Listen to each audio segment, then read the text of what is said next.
আজকে সারাটা রাস্তা জুড়েই আমরা বৃষ্টি পেয়েছি, আর ওপরে দেখো পাহাড়ে তো পুরো বরফই পড়ে গেছে।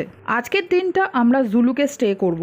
এটাই ছিল জুলুকে আমাদের রুম। সিম্পলের মধ্যে খুবই সুন্দর, জানলা দিয়েও ভিউ দেখা যাচ্ছিল, আর পাশেই রয়েছে ব্যালকনি, আর ব্যালকনির পাশেরটাই হচ্ছে বাবা মায়ের রুম।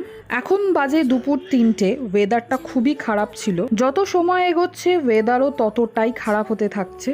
আর আমাদের যেটা মেন প্রবলেম হয়েছিল সেটা হচ্ছে সারাটা রাত আমরা কারেন্ট পাইনি, যার ফলে মোবাইল বা ক্যামেরা কিছুই চার্জে আমরা দিতে পারিনি। তখন একমাত্র সম্বল ছিল আমাদের পাওয়ার ব্যাংক। দুপুর 3:30 নাগাদ আমরা লাঞ্চ করি। লাঞ্চের মেনুতে একদম গরম গরম ধোঁয়া ওঠা ভাত, আলু সেদ্ধ, ডাল, মিক্সড ভেজ আর ডিমের কারি ছিল। সাথে ছিল রং বেরঙের পাঁপড় ভাজা। একটু আগে তো বৃষ্টি হচ্ছিল, আর এখন দেখো পড়ছে বরফের টুকরো। এটাকেই স্নোফল বলে না শিল পড়া বলে সেটা আমি শিওর নই, তবে বেশ অ্যাডভেঞ্চারাস লাগছিল কিন্তু পুরো ব্যাপারটা।